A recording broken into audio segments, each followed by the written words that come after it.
Kita kembali dalam Let's Talk bersama YB Dr. Zulkifli Ahmad. YB, saya nak tanya satu soalan. Mengapa PAS tak nak bekerjasama dengan UMNO, tapi lebih kepada bersekongkol dengan DAP, dengan PKR dalam menumbangkan Kerajaan Barisan Nasional, khususnya UMNO ni? Baik, jawapan saya mungkin boleh saya sandarkan kepada beberapa faktor. Pertama, faktor sejarah. Kita telah bersama dengan UMNO. Ketika itu UMNO mengalami pilihan raya yang agak teruk pada pilihan raya umum ke-4 atau ke-5 dalam tahun 1969. Mereka kehilangan 2/3 majoriti di Parlimen dan juga tak silap saya 3 negeri ketika itu. Ketika dalam suasana yang tertekan begitu, mereka datang kepada PAS. PAS mengulurkan kerjasama dan telah menjadi sejarah sekarang ini bagaimana kita ditendang keluar dalam tahun 1978, 1977 dan kita berdepan dengan pilihan raya 1978 mengalami kekalahan yang paling teruk. Sudah cukup. Rasulullah menyebutkan la yuldagul mu'min fi juhri maratain. Seorang mukmin itu dia tidak wajar disengat oleh ular melalui satu lubang yang sama 2 kali. Satu. Kedua, lebih penting daripada itu adalah perhitungan strategi, atau tidak kurang penting daripada itu adalah perhitungan strategi kami. Apa dia? Selepas daripada periode ke-12, wujud dalam lanskap politik satu susun atur politik yang bersifat 2 parti sistem. Ini dia sebenarnya perkembangan dan kebangunan politik negara yang kita perlu jaga. Balance of power, ataupun dia kata sebagai dalam bahasa Arab dia kata sunnatut tadafu'. Semak imbang politik. Oleh kerana Barisan Nasional, UMNO memimpin menjadi tunggak Barisan Nasional, PAS dengan DAP dan PKR wujudkan satu lagi gagasan, satu lagi gugusan, satu lagi pakatan, saf atau berbarisan. Jadi kita ada 2 di situ. Nah, kedua-dua parti ataupun pakatan ini, barisan dengan pakatan ini sebenarnya adalah pada saya dan pada pandangan ulama-ulama hierarki gerakan, ini lebih mirip dengan apa yang disebutkan dalam Al-Quran. Sebab dalam Al-Quran itu, politik ini mesti membawa satu matlamat. Apa dia? Walaula daf'ullahi nas ba'duhum bi ba' la fasadatil ardh, kata Allah. Itulah prinsipnya sunnatut tadafu'. Kata Allah, firman Allah maksudnya begitu, yang mafhumnya begini. Kalaulah Allah tidak menyimak dan mengimbangi keterlanjuran, kezaliman, kebobrokan, segala kepincangan satu kelompok manusia, namanya parti, kebarisan, kepakatan dengan satu yang lain, la fasadatil ardh, seluruh muka alam ini akan musnah. Jadi semak imbang itu prinsip demokrasi yang paling penting. Dalam demokrasi barat pun ada dalam Al-Quran. Jadi kami lebih memandang kekalkan sistem 2 parti ini dengan PAS bekerjasama dengan DAP dan PKR, tidak dengan UMNO. Sebab UMNO sudah menjadi tunggak barisan dan tunggak kepada pemerintahan sejak sekian lamanya. Dia telah menjadi seteru politik kami. Dengan erti kata lain, kita akan menyemak dan mengimbangi UMNO di peringkat pusat, dan UMNO dan barisan akan menyemak dan mengimbangi kami di peringkat negeri-negeri yang kami perintah. Jadi wujud suasana semak imbang itu, dan itulah peranannya politik. The balance of power, imbangan kuasa. Yang saya sebutkan dalam Al-Quran tadi, ada 2 ayat. Satu dalam surah Al-Baqarah, satu dalam surah Al-Hajj. Jadi inilah ada surah Tadafu' yang semakin hari semakin matang. Dan kalau kita lihat kepada demokrasi yang matang di Barat, maupun di mana-mana di tempat lain, selain daripada Barat, kita dapat juga lihat di Jepun dan mereka itu ada coalition politik. Dan coalition politik dalam erti yang saya sebutkan tadi, politik tahaluf ini, ia merupakan satu yang baik. Mungkin ia bukan satu yang daripada Islam, tetapi jangan tidak tahu, Islam ini tidak semuanya daripada Al-Quran. Sebabnya Rasulullah menyebutkan al-hikmah dhalatul mu'min faman wajadaha fahaqqa biha. Dalam perkara-perkara yang saya sebutkan tadi, perkara-perkara yang boleh saja berubah itu, ada perkara-perkara itu adalah ijtihad semasa. Dan inilah dia perkara menjadi hujah penting bagi kami. Supaya kami kekal dengan pakatan, mereka kekal dengan barisan, kita menyimak imbangi satu sama lain. Ini yang diperlukan oleh Al-Quran. Ini matlub syar'i. Ini perkara yang menjadi tuntutan syarak untuk kita kekalkan pada akhirnya meninggalkan ataupun menatijahkan kebaikan kepada negara dan kepada umat, hatta kepada Islam itu sendiri. Sebab apa? Kalau tidak ada semak imbang, kalau kami dengan PAS dengan UMNO bersekongkol, dan akibat pada bersekongkol itu berlaku apa yang berlaku dalam politik UMNO hari ini. Contohnya, politik Gaza pun berjalan lagi.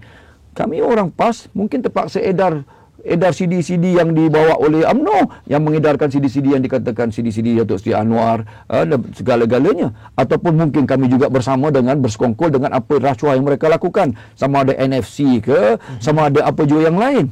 Jadi, wa ta'awanu 'alal birri itu, wa taqwa itu tidak menjadi.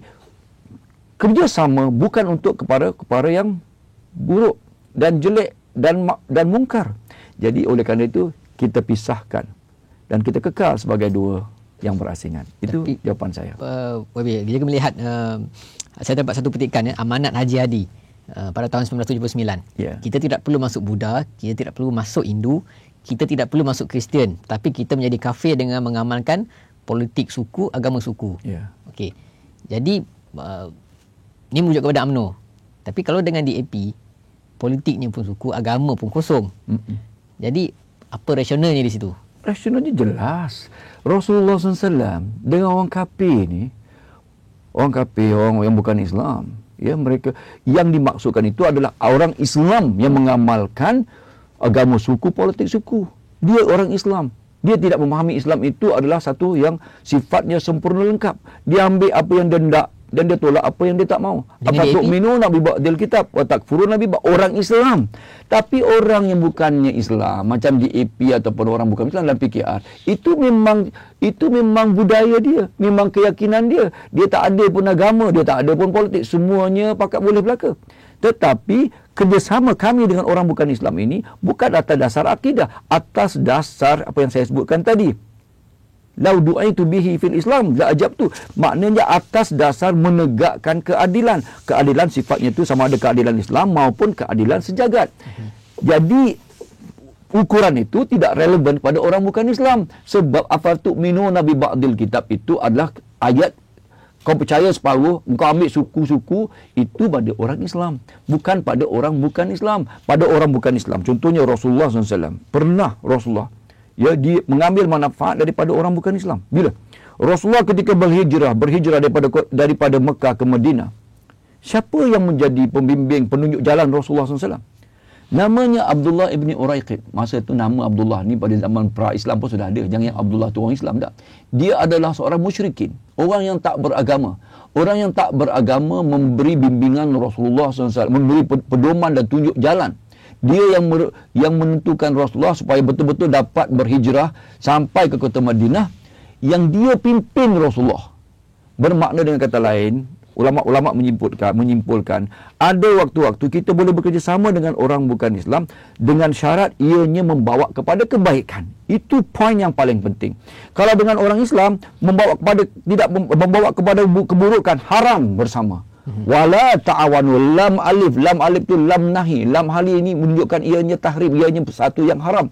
Tak boleh kerjasama dengan UMNO kalau ia membawa kepada yang kemaksiatan, mungkar dan sebagainya. Itu adalah satu perkara yang ditegah syariat.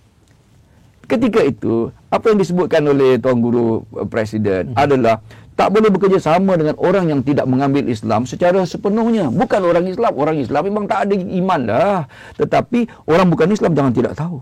Orang bukan Islam boleh saja menegakkan keadilan. Kita tengok banyak negara-negara bukan Islam, orang bukan orang kafir, orang Kristian, orang agama lain, tetapi mereka tetap menegakkan apa? Menegakkan justice, keadilan. Malu kita.